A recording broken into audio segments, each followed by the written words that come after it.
శ్రీమాత్రే నమః. అందరికీ నమస్కారం. ఈ వీడియోలో మహాలయ పక్షాల గురించి వివరంగా తెలుసుకుందాం. భాద్రపద పౌర్ణమి తరువాతి రోజు నుంచి ఆశ్వయుజ అమావాస్య వరకు వచ్చే 15 రోజులను మహాలయ పక్ష లేదా పితృపక్షము అంటారు. అంటే సెప్టెంబర్ 8వ తేదీన ప్రారంభమయ్యి సెప్టెంబర్ 21వ తేదీ అమావాస్యతో పూర్తవుతుందన్నమాట. ఈ పవిత్ర కాలంలో ప్రతిరోజు ఉదయాన్నే ఇంటి ప్రధాన ద్వారం ముందు నిలబడి పితృదేవతలను స్మరించి చేతులు జోడించి నమస్కరించడం ద్వారా అనేక శుభ ఫలితాలు కలుగుతాయని శాస్త్రోక్తం. భాద్రపద శుక్లపక్షము దేవతారాధనకు ఎంత ప్రాధాన్యమో అంతే బహుళపక్షము పితృదేవతల పూజకు శ్రేష్టమైనది. అందువల్ల దీన్ని పితృపక్షము, మహాలయ పక్షము అని పిలుస్తారు. ఈ రోజుల్లో పితృదేవతలకు తర్పణాలు, శ్రద్ధలు తప్పనిసరిగా చేయాలి.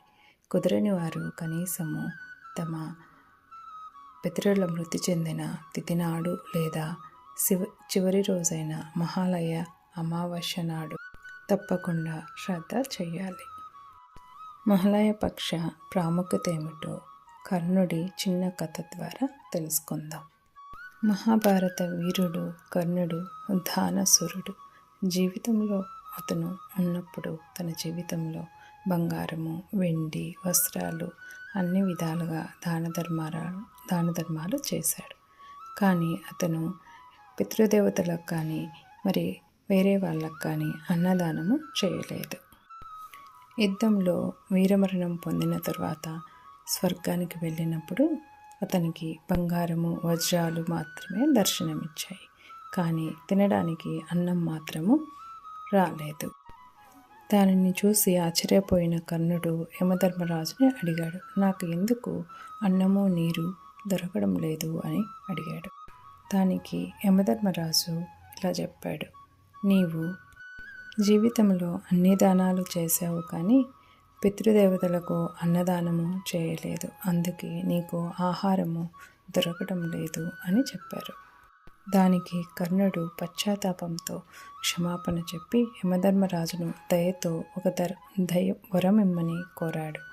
పితృలోకంలో పక్షకాలము గడిపి పితృదేవతలకు అన్నదానం చేసి తిరిగి స్వర్గానికి వస్తానని వరం కోరుకునగా యమధర్మరాజు దానికి అంగీకరించి భూలోకానికి వచ్చాడు కర్ణుడు భాద్రపద బహుళ పాడ్యం నాడు భూలోకానికి వచ్చి బంధుమిత్రులకు, పేదలకు అన్న సంతర్పణ చేసి పితృదేవతలకు తర్పణాలు చేసి తిరిగి స్వర్గానికి చేరుకున్నాడు.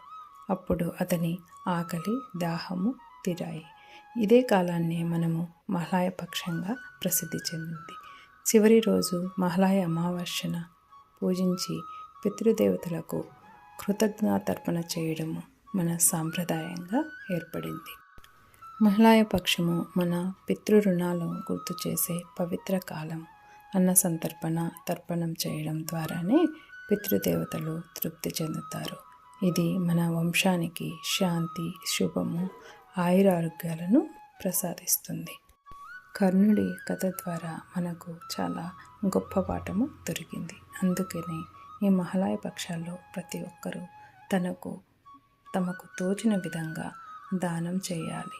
పితృదేవతల పేరు చెప్పి పితృదేవతలు సంతోషిస్తేనే మన కుటుంబానికి ఆరోగ్యము, ఐశ్వర్యము, దీర్ఘాయుష్యు కలిగి మన వంశము అభివృద్ధిలోకి వస్తుంది.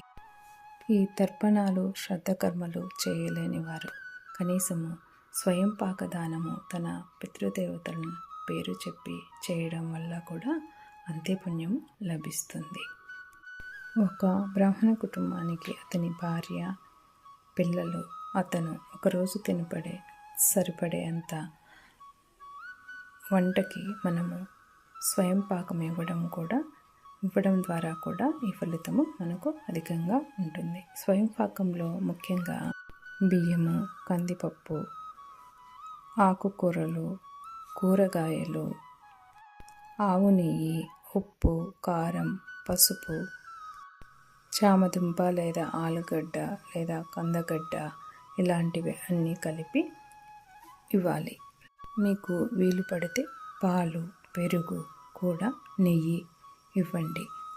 బ్రహ్మాండాన్ని దానం చేసే అంత పుణ్యము మీకు కలగాలి అంటే వీటితో పాటు ఒక కొబ్బరికాయను కూడా పెట్టి, దక్షిణ పెట్టి బ్రాహ్మణునికి దానం చేసి ఆయన ఆశీస్సులను తీసుకోండి.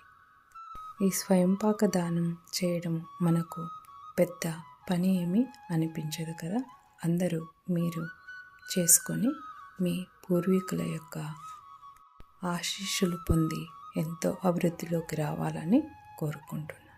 ఈ వీడియో నచ్చితే లైక్ చేయండి, మా ఛానల్ని సపోర్ట్ చేయండి. Thank you for watching. మరొక మంచి వీడియోతో మళ్ళీ కలుసుకుందాం.